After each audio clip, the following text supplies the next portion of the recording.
ফোটে, কিন্তু এই যে শঙ্খশোক এটা একটা বিশেষ প্রজাতির পদ্ম ফুল। বক্তবিহারী বললেন এই শঙ্খশোকটা হলো রক্ত নীল উৎপল। উৎপল মানে পদ্ম, বর্ণটা কেমন রক্তিম বর্ণ পদ্ম, তার উপরে আবার নীল বর্ণের একটা আভা সংযুক্ত করা আছে। এতই মনোমুগ্ধকর এই পদ্মের বর্ণ, একবার যদি কেউ ওই পদ্মের বর্ণে নয়ন দেয় সে মুগ্ধ হয়ে যায়।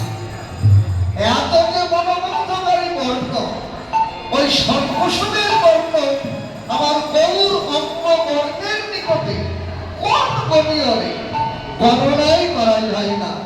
ভাবলেন আর কিছু দিয়ে রংখানি তুলনা মেলানো যায় কিনা, এই ভাবনা করে করলেন কি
সকলেই জানেন এগুলো।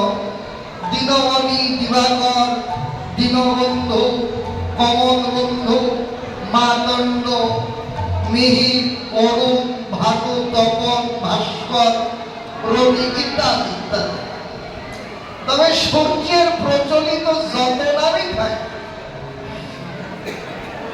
সমালোচিত ভাবে কালোচিত ভাবে সূর্য তিনটি নামে পরিচিত। একটা হলো অরুণ, দুই তপন, আর তিন হলো রবি। এই যে অরুণ, গৌরবের তুলনা করলেন অরুণের সঙ্গে, মানে অরুণ হলো সকালবেলার যে রাঙা সূর্য। সকালবেলা পূর্ব দিগন্তে টকটকে লাল হয়ে যে রাঙা সূর্যের উদয় হয়, সকালবেলার এই সূর্যের নাম হলো অরুণ। আবার সূর্য যখন দুপুর বেলা ওর তাপে পৃথিবীকে উত্তপ্ত করে দেয়, এই সূর্যের নাম হলো তপন। আবার সূর্য যখন বৈকাল বেলা পশ্চিমে ডুবে যাবে, এই ডুবে যাওয়ার কিছুটা পূর্বে একেবারে নববধূর সিঁদুরের মতো টকটকে লাল হয়ে উদয় হয়। তো বৈকাল বেলা এই রাঙা সূর্যের নাম হলো রবি। তো অরুণও রাঙা, রবিও রাঙা। গৌরাঙ্গ রূপের তুলনা করলেন কার সঙ্গে? অরুণের সঙ্গে। প্রাতঃ অরুণ সন্তান। অরুণ মানে সকালবেলার সূর্য। কিন্তু তুলনা করতে গিয়ে দেখলেন কি হায় হায়, তুলনা তো মেলে না। আর মিলবে কি করে? কারণ বলে অরুণে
কিন্তু গৌরের অঙ্গ আকাশে একটি বিদ্যুৎ চমকালে, আরে আকাশে একটি চাঁদের উদয় হলে, একটা চাঁদের স্নিগ্ধ শীতল ধারায় ক্লান্ত মানুষের শরীরের সারাদিনের ক্লান্তিকে দূর করে দিতে পারে।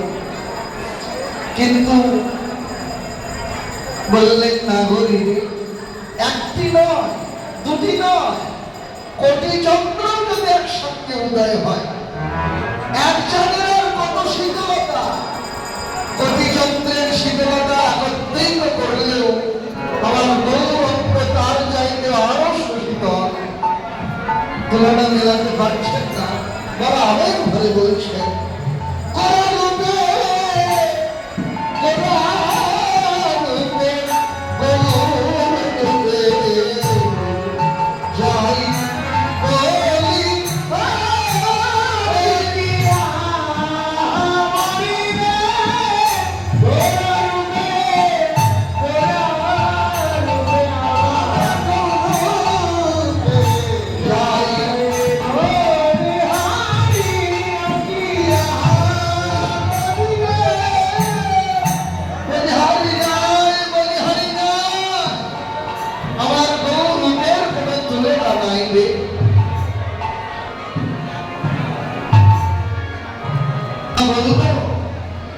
কিছুতেই তুলনা মেলাতে পারছি না। বদল দেখতে দেখতে হঠাৎ নয়ন দিয়েছি গৌরাঙ্গের দুটি চরণের দিকে। চরণের দুটি চরণের 10টি আঙুল, 10টি আঙুলের 10টি নখ, নখগুলো এমন ঝকঝক করছে, দেখে আমার ভাবনা হলো কি জানিস, নখ তো নয়, যেন হেরি সুধা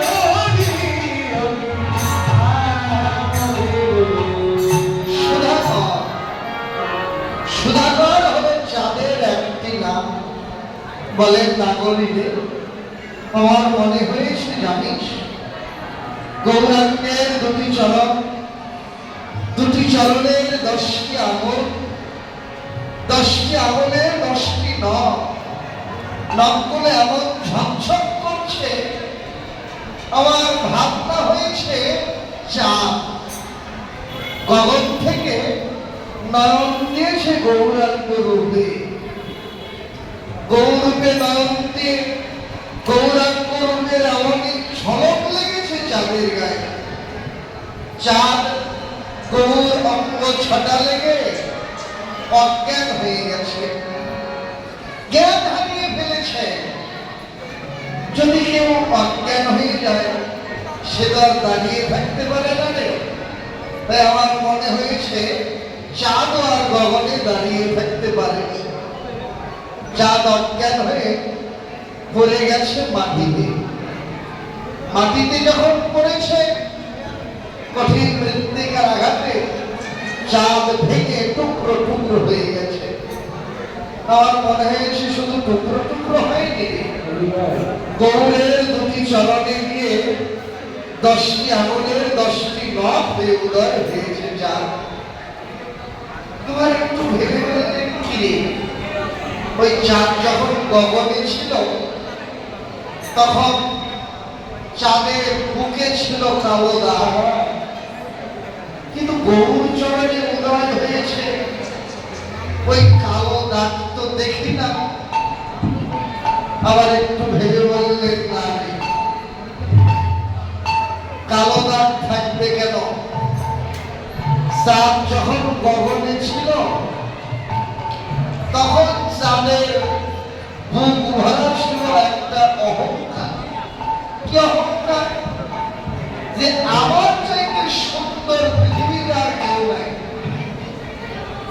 চাঁদের বুকটাও ছিল কলঙ্কের কালি দিয়ে ভরা।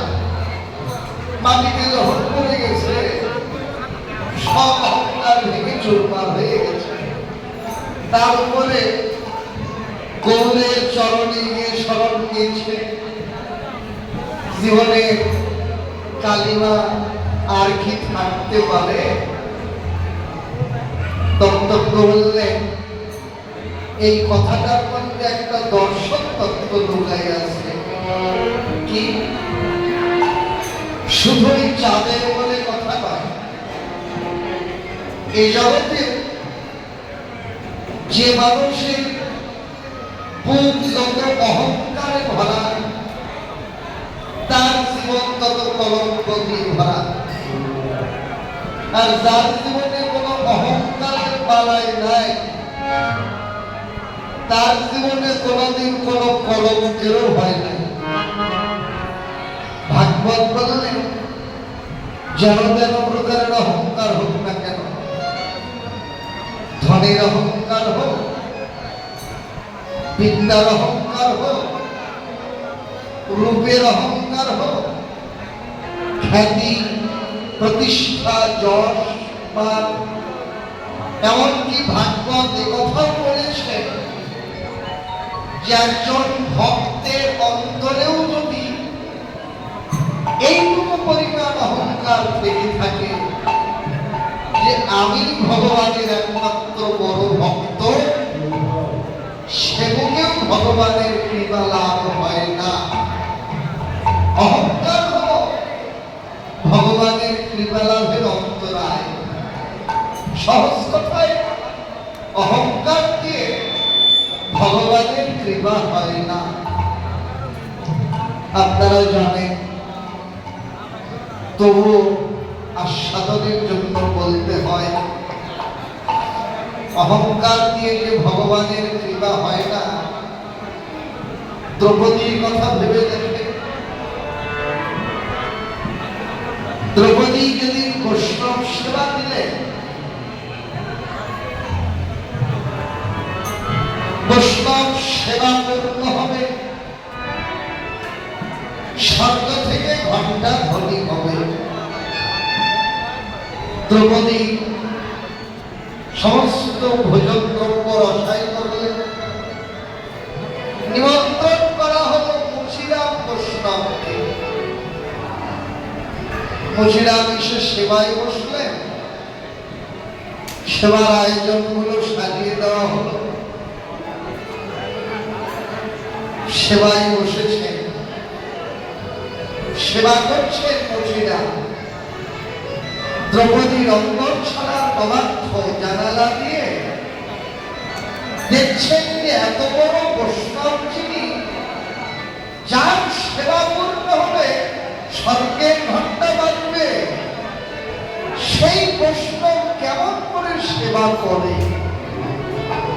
কবাক্ষ দিয়ে দেখছেন সেবা। দেখেন কি মুচিরাম সমস্ত রসায়গুলো এক জায়গায় ঢেলে নিয়ে একত্রে দেখে ভোজন করছে, সেবা করতে লাগলেন।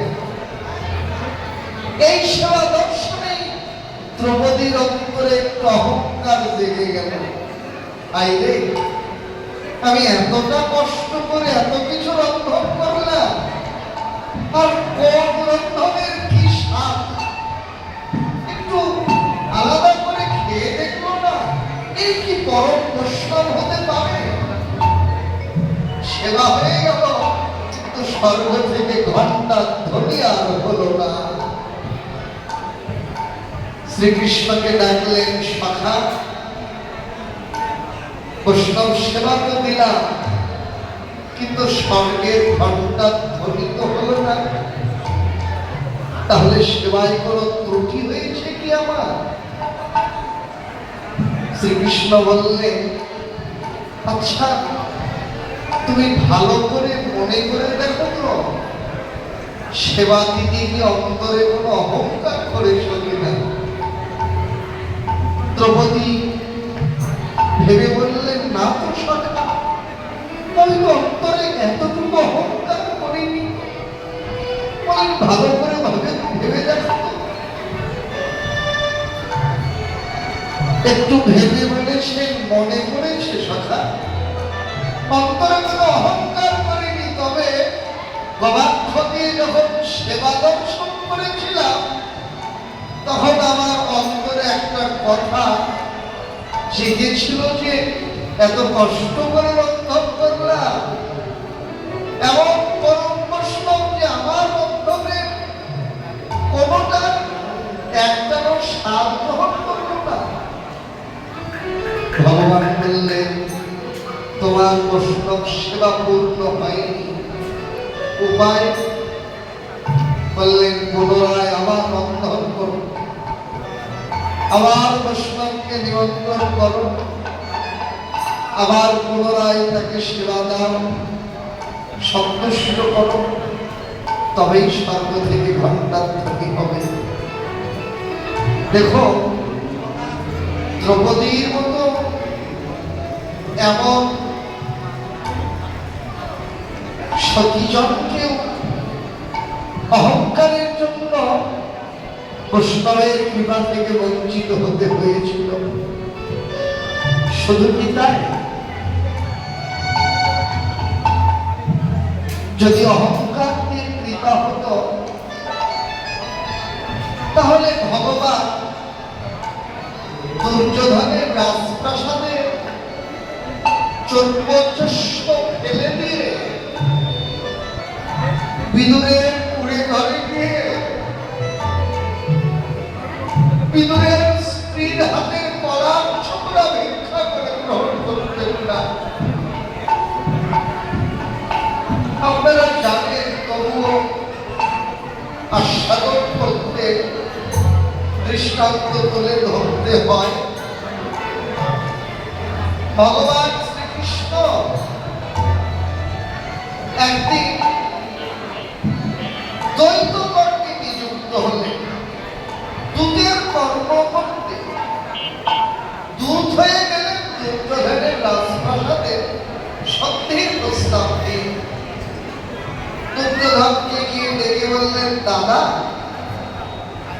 এত যুদ্ধ মিত্র করে কি হবে?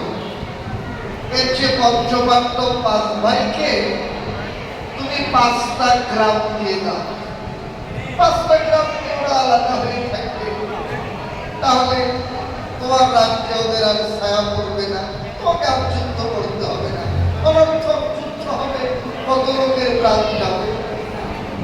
কিন্তু দুর্যোধন এমন প্রতিজ্ঞা করে বসলে, বিনা যুদ্ধে বাহিনী সুচাগ্র লেগে। বলেন, যুদ্ধ করবে? বলেন, হ্যাঁ। এইসব আলাপ করতে করতে বেলাটা দুপুর হয়ে গেছিল। দুর্যোধন বললেন, ভাই কৃষ্ণ, বেলাটা দুপুর হয়ে গেছে, তুমিও বাড়িতে যাওয়ার আগে দুটো খাবার মুখে দিয়ে যাবে ভাই। বাহিরে বলছে খেয়ে যাও, কিন্তু অহংকারী দুর্যোধন তো মনে মনে অহংকার করছে যে আজকে কৃষ্ণকে এমনই খাওয়ান খাওয়াবো, যে খাওয়া কৃষ্ণ খাওয়ানো দূরের কথা কোনোদিন চোখেও দেখে নাই। তো ভগবান যে অন্তর্যামী, দুর্যোধনের অন্তরের অহংকার বুঝতে পেরে দুর্যোধনকে বললেন, দাদা, একেবারে আমার ক্ষুধা লাগলো। বেরিয়ে এলেন দুর্যোধনের রাজপ্রাসাদ, বের হয়ে 1 পা 2 পা করে চলতে চলতে উপস্থিত হলেন বিদুরের কুড়ে ঘরে। বিদুরের ঘরে বিদুরের স্ত্রী ছিলেন। বিদুর পত্নীকে গিয়ে ভগবান মা বলে সম্বোধন করলেন, মা,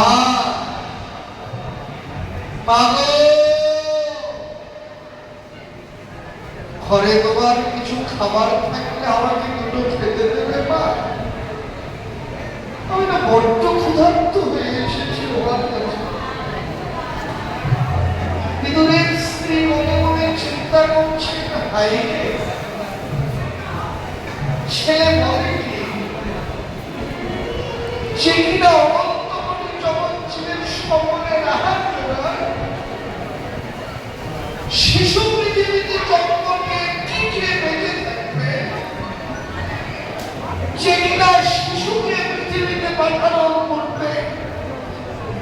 স্ত্রীর স্তনে দুগ্ধ দিয়ে রাখে।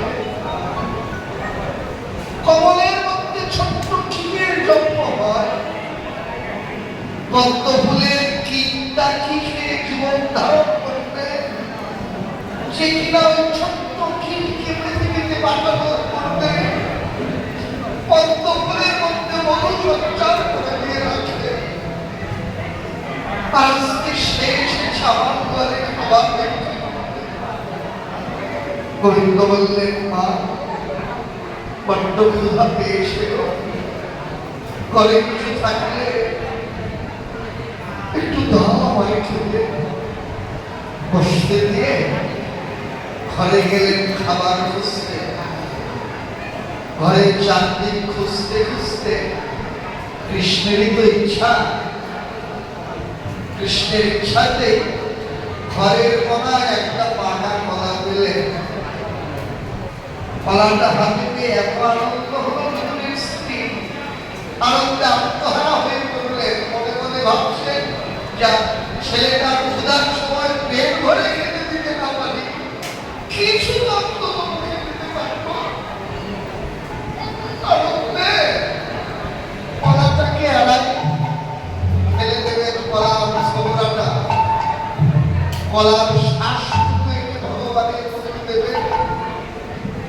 আনন্দে বিভোর হয়ে এমন আত্মহারা হয়ে পড়েছেন, কলার ভেতরে শ্বাসটা কখন ছুলে ফেলে দিয়েছেন বিদুরের স্ত্রীর মনে নাই।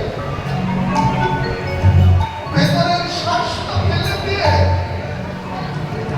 কলার ছত্রটা হাতে করে নিয়ে ভগবানের সামনে এসে ভগবানের মুখে তুলে দিতে লাগলেন, এই রে ধর, খেয়ে দেখ কত মধুর লাগে।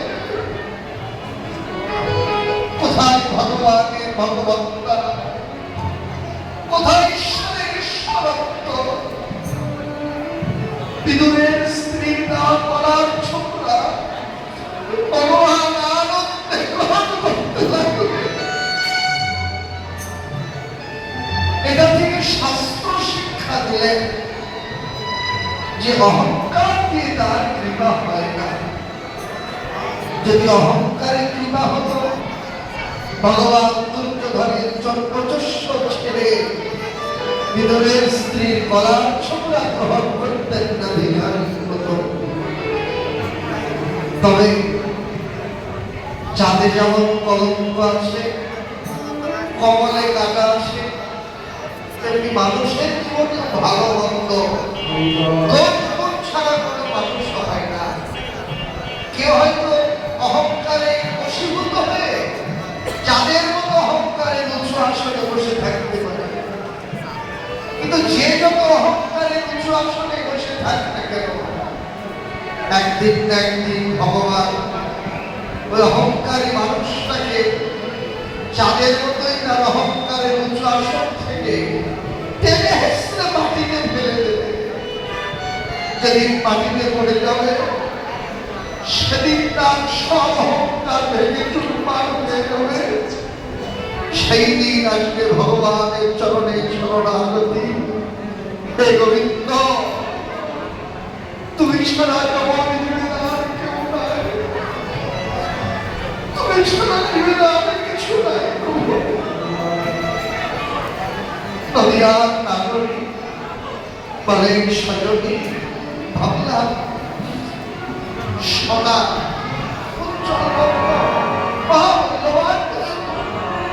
সোনাকে এনে দাঁড় করিয়েছিল গৌরাঙ্গ রূপের সামনে। আর ভালো হলো না, কারণ ওই